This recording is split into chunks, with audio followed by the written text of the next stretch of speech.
Yada sepa ubo ukasemu no ubo ohini bidi wom na Dormaahene ubo di no me am tie de mi nsuro no tie betima boni din dia kasa wa boni din dia yem sa wudi mu no menum ni pa wada Roma na samba o Sampaman Hene adamfo chichimu be ne wo nana samba jafla Sampaman Hene nana samba jafla wotoso mienu yi na damfo no na emra me wie school a ye fa me adwuma mo no na me ne nana samba jafla neti ofre nana samba jafla bangula na wokọ Dormaahene banglu na minu sene me nana netete mi ade a oma me hunu ye eye nokredie tamu ane ye wo ho no na nana ne mana ne nuanom ne ofa ase no ma no mo wo ho no mo make comments bi na sa comments no was always about negative comments about the Asante kingdom. I'm sorry, and I'm bo man in the say where's be use no you can't use them. Ni offer say no no. Entina menu mentimi hunu say that hatred omo ankasa create ye no will grow to a level that obia onimra beko against the mranankasa ema wono to me no wotimi tena konwa mo say wodi asem obi ntimi mbebu no he will go against the same law. Adentina make us emra yewra eka asem ni wiye no Dormaahene eye ne hu se onyaaya enka na konwa ne te se Asanteman won ye president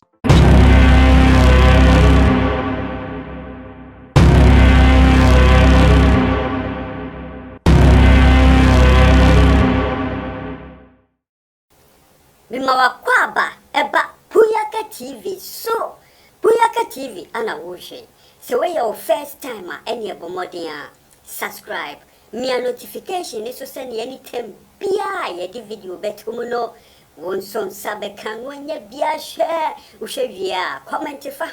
tire wadwen efa video no ho abusia like video no na share emo bia so enya bi share me da asi bebre abusia Mmratiehene one Sampaman Hene abusiafo otumfo edi na sisu na nseya no ni wo fase edi nkomo a me se expose kesie bia omudi aba efa Dormaahene ho no abusia me se eye dutwam expose chechirenche pa ana omudi aba na abusiafo se Sampaman a na Dormaahene odi ne ho agimu dindindin ekeka se omo ese efata se omudi ohene no yeyi bia frim no abusiafo se na onim die oye se na abusiafo otankofo bia chi anu opese entokwa eyeden esi Sampaman mu no se na Agyeman Badu mu onim die oye pa se na agenda bi eyeden etechire entina no oyeden oye sa no adwimpo bi eyeden etechire entina no oye sa no se na business bi eyeden koso entina no oyeden oye sa no nti Sampafo de no omo de omo hwe se ye beyi ohene amom no abedi omo so no abusiafo na Dormaahene ono so yeden onam ekira abusia ono ne selfish interest ana abusia no oyeden origin ho abusiafo me say expose no anu odin timode mumienko nienko hye Mmratiehene one Sampaman Hene a ye no ni wo fase enkomo a omotwetwe no mumienko hye abusia ya die nwa ma no ewuram na ye di nkomo kakra we de mo mpaye na ontimwuram na enye fefefe me pacho oba kai odema nice one Ghpage na kwaba mejo so mera o kasa prampo mu da ho kama me pacho mu so love no mo love no so kwa obi anyai no mo love no so obi am love no so mame e pese me hu love no emle ni mu mo e pacho obi am love no so love no flow yes ye we come no ye wo mu ade no me pacho we de bibia boko me hu se sede wo wanim ne ebi ni mu su ebinom so sere when my fine pa me pa cho udi ni baby a wo kasa free CCA ye frame Abu Mahama because free Sampa Nana Samba Jafla efie Nana Samba Jafla ene ye Mmratiehene our Sampa Traditional Council on the president our Mmratiehene Nephew ena mekasa free CCI ye das me pa cho foko Sampa kasa mum fama me why Tole na utui Tole Samba Jafla ngba ta washin we share ngba uya na ma ye arenyo no we mi Abu Mahama mi wirna yirna para mi ye jasu esi won asi eja so papa I hope say bibia fie bibia boko bibia wonte ya bibia e fine e wo fie die nyame ne mumpa yebo ene ye nana Samba Jafla da Roma bibia ayedin e wo Sampa Krodua yi mu we die yen chance ne eni enkomo kakra sa me pese o ka asem ni bia o be post now de akọ Sampa mu o ka twi kasa na de akọ Sampa mu because Sampa na yeme de pa enti say ya no mu die bia o mu ka mentie mani je ho pa enti no o ka twi no a mesre wo say fa kọ Sampa mu e bia no obi wo Sampa na on pa twi ni nko a na opese wo te ni krom kasa akọ ese brofi ye ka brofi na ka menya obi ka twi a na ka matini ye mo so won enti no e ko twi a o poso wo ha na mama waka Sampa no now they are mama because I was say Sampa ekra be show woni bibi mama ka bibi ansa na ya to aye yi ne so and then 2 days here na me pie kwa abontren na me hwe na say Mmratiehene na Sampa na ekra be hwe say Sampa na msa dey no say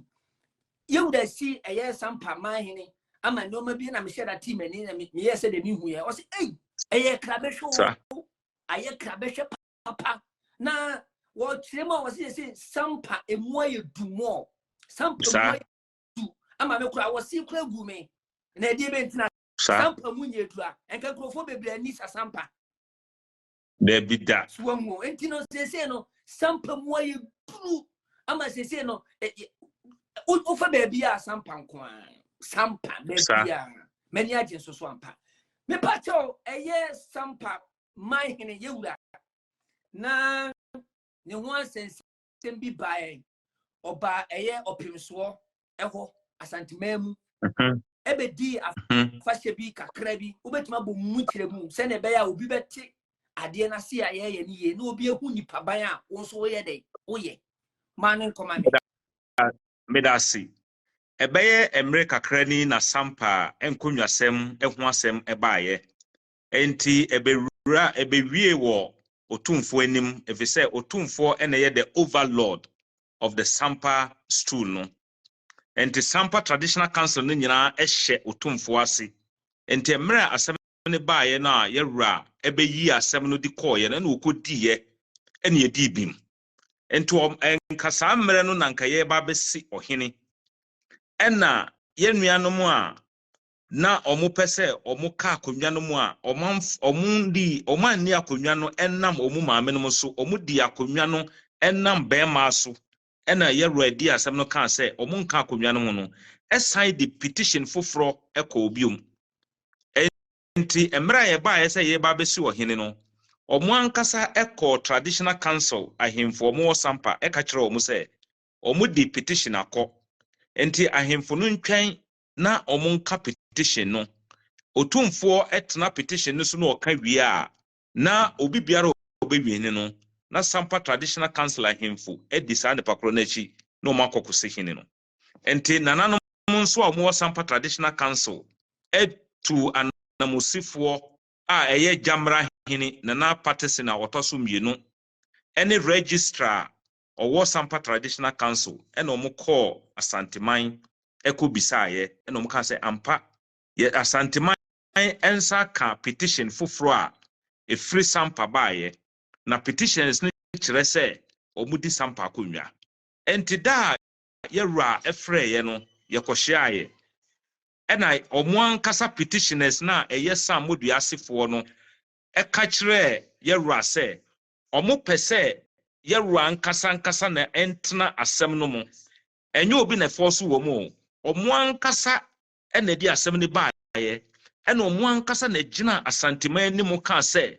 omo nim sɛ amamra nyina na wieye na university ene asanteman enti yɛwura entena asɛm no so no wonka yɛwura nso a opepepeyo na opa asomdwe enti no yɛwura nkasa tena asɛm no mu oni asanteman ahemfo bebrebe nyina mera dana yɛwura ɛhyɛ asɛm na se no ensuo kɛseɛ bi ana ɛtɔ no asanteman wura no otimu ɔso obetena asɛm no mu aka yɛwura ɛma obi afrɛ ne namfo ne dansefoɔ ɛma obi abɛka asɛm biara ɔwɔ ɔmo wie cross examination nyina enti ɔmo wie asɛm na ne nyina tɔfa bɔ ne nyina ne sɛ ya yɛyɛ atapanyini atakakra ni atapanyini omunua panyini a yɛfrɛ yɛ ne yele kosa yɛ ɛne atapanyini ɛne atakakra saa ɛni wama miɛnsa yi ɛna edi sampa akonnwa na mepɛ sɛ mekyerɛ wo adeɛ kakra bi tamu a akonnwa yi ɛtɔɔyɛ a na yɛpiri ansa na ɛbɛkɔ yɛwura hɔ no Sampa Traditional Council President a no wɔyɛ ɔhene Nana Kofi Suna otoso mienu oseti committee a ɛyɛ 7-member committee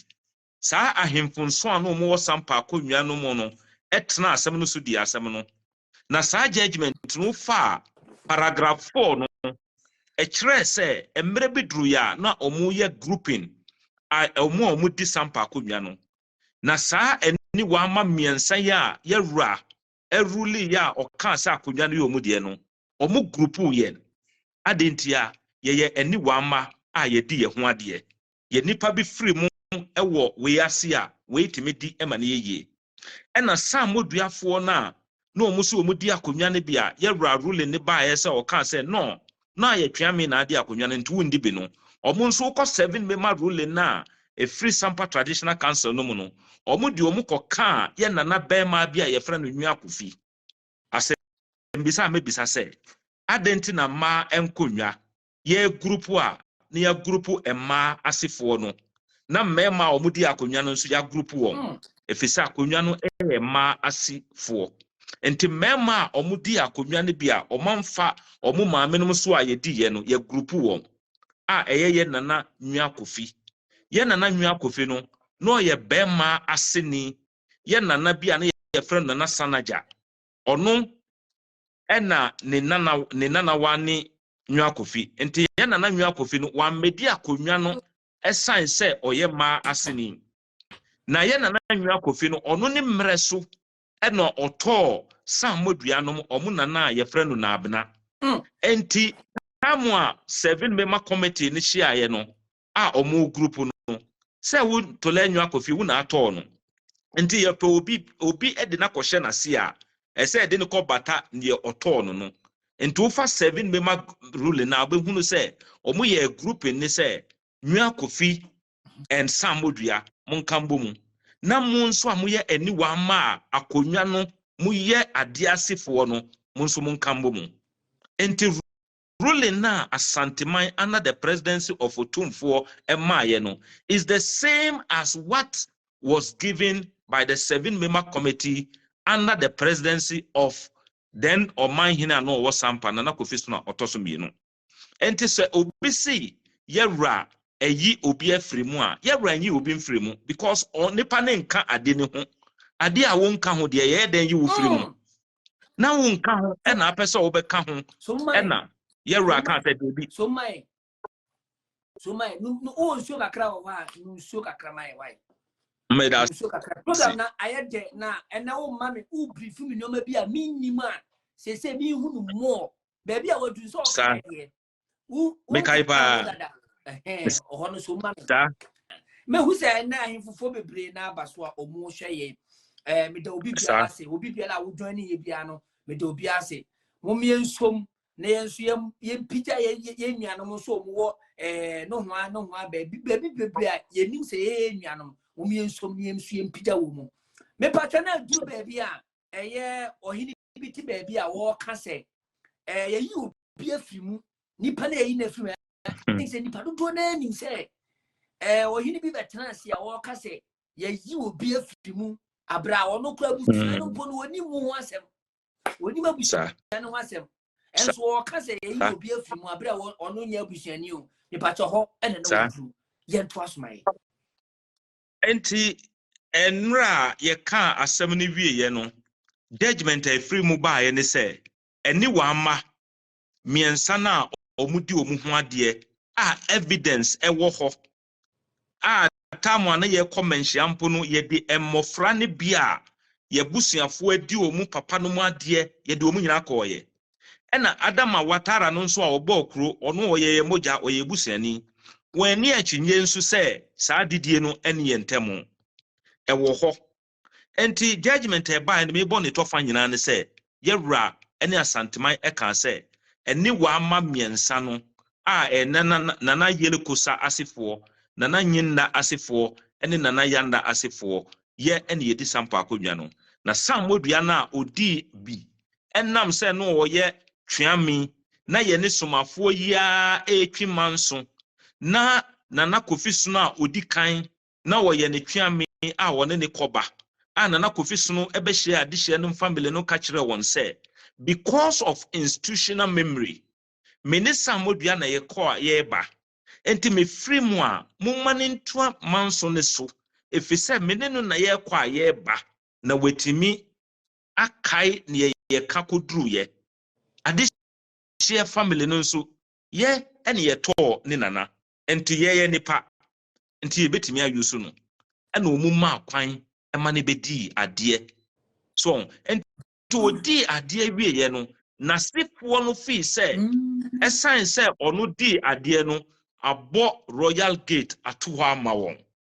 enti ubisa wo mu a o say samodua royal gate emma akonwa ye denya be ma royal gate ewo mu it's not possible me a me wo hai me di sampa akonwa ma ne yi na me di wi a ye ntime nka say abu mama royal gate de bi ba menua ba royal gate wo homa ono because ono oye ba oba massifo ene di ade so enti ebe create sa we no no mu fi say create ade bi ma won enti e di asem ni wie ya judgment ni ba ye no mia madamfo Dormaahene enka we judgment bad ya anka judge uji na wa ready na we hunu ne ye wo mu wo si ye ka kire mi but nana entimi produce judgment a kire say asem a ye ka ye ni adentia because ono no feel say ono ankasa create some fight be within his head against the Asante kingdom na sebi bebre no omunim ye ka Asante a bebre feel say a tribe Asante no medi tutu ho amane party ase a is more or less like a nation. They say Ghana Ufa Ghana, uwo ayigbefo wom, uwo dagomafo wom, uwo sinifofo wom, sana Asante no tie. Eye omanya omu kreti ye under the leadership of Otumfo and omu kreti ye. Enti saa nkrofo no a omu ba together fight and rescue. Omu kunye and omu trade ye and omu di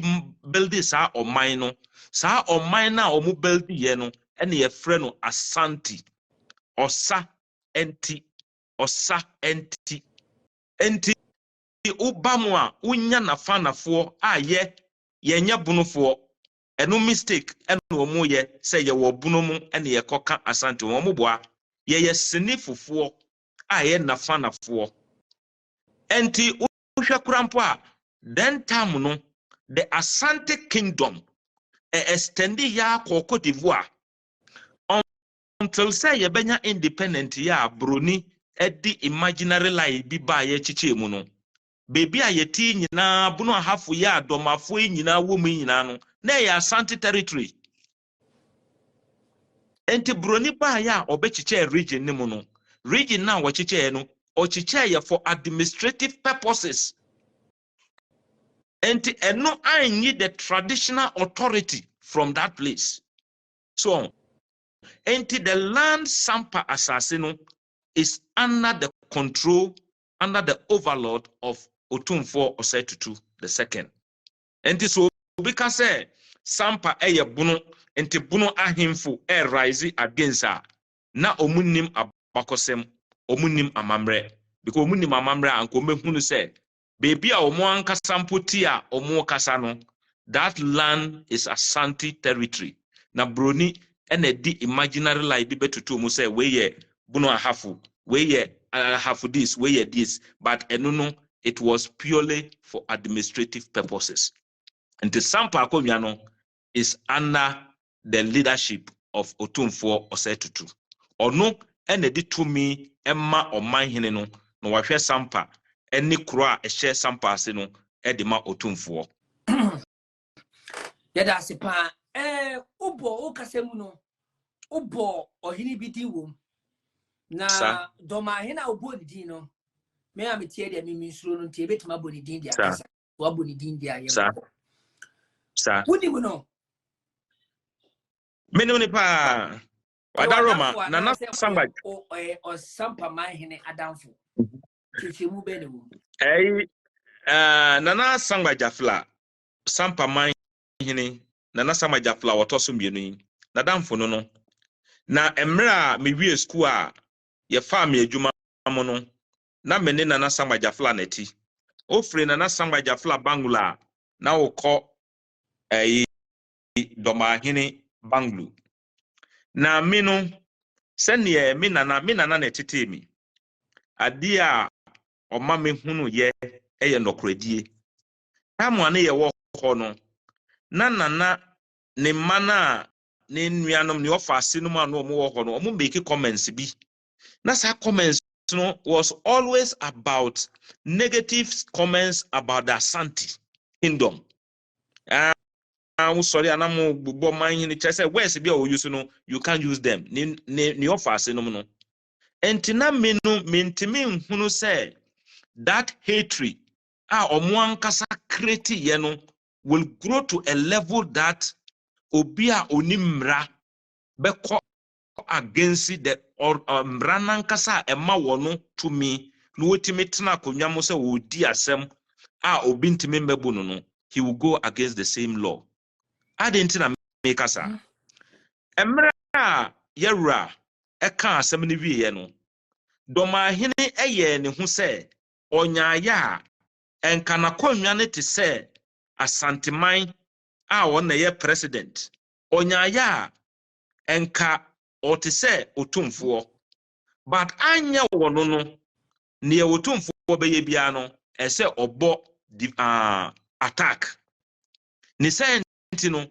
omo ana omo nka akonwa no ho a omo pese omo beka ho a yewura kan se de bi odi akonwa eno nkire se ebo dihye kwan bi ama wo no entimu ntimi nka ho no ehwa na Dormaahene bai ne nsam se mumra eno wo beso wo mumu oni kuro ba ko bi beye ye fre omo nyunumbe somafo eni Dormaahene aden oni jape kurom hini twimanson omudi asem no court emma Supreme Court akase asase na onu Dormaahene tiso no jape kurom de jape kurom oyeden osom Asanteman ne santi no automatically oye ne enemy enti Sampa ensam no nso baaye no na Dormaahene gange sa nkrofo miensa we bo mu na omu sei nioma na niente omu se nioma no omu trimopo eye nioma bienu ni edi kan omu pese omu destabilize Sampa cashew omu to cashew ha emrofo no ha na ye omu headquarters enti omu ye na basabasa ye ba ha broni bia oba beto cashew no na Dormaahene kan kire ne se Sampa entokwa oho te munyim adwuma ne mra Doma no ono so aka ntokwa omfamra soma ntokwa omfamra enti ade a yaka ne yaka se akonwa no mo amunim pefe se omunka ho no ye nkota o machi Dormaahene no ono onyaaya a enka Sampa akonwa no ehye nase enti eba ye pe no ofre won mommɛka mu ɛna ɔmo twitwi ɔmo de ɔmo baeɛ ɛna ayɛ te sɛ ɔmo yɛ ɛma amansen ahunu sɛ ɛyɛ a war between the Bono and the Asantes, but it's not like that. Ɛyɛ a war between nipa bi a ɔte hɔ na ɔno ankasa create enmity for ɔno ankasa ne ho ɛwɔ ne ti mu, because neɛ Dormaahene ɛdwin no ɛnyɛ ɛno na otumfoɔ ɛdwin. Neɛ otumfoɔ ɛdwin ne sɛ kwan bɛn so na ɔbɛfa so ɛma Asanteman all the member towns no mpuntunyuma aba so. Na no wobɛhu no Komfoanachi Teaching Hospital ɛnyɛ sɛbi Asantes for nkwa na ekomu ɛsɛbo across nneɛma ɛkɔ otwima wɔ hɔ ɔsɔre agyina wafrɛ ne dihye nom mommɛboa na yɛn hele adentia because ɔdwin sɛ ne nkurɔfoɔ bɛdi yie ɛnyɛ no na menua ɛne madamfo Dormaahene ɛdwin ɔno no self-inflated ɛna wɔdwin wa obusia ɛne Mmratiehene expose no na busiafoɔ ɔde aba no sɛ we deɛ moa mani so a moa maso moa yɛse obi nyɛ den obi nyɛ n'adeɛ kwa nti Dormaahene ne deda no ɔyɛ sampansɛm a no ɔde n'ano ayɛ den atum no abusiafoɔ na ɛnyɛ sɛ wɔyɛ ne kwa bibi ntia ahanom eyo Puyaka TV we see a tough for more ya the bebro nti say we your first time more any abomoden subscribe me notification so click on send your video bia ya the betumu no won son sabekan wonya bia share me dasi bebre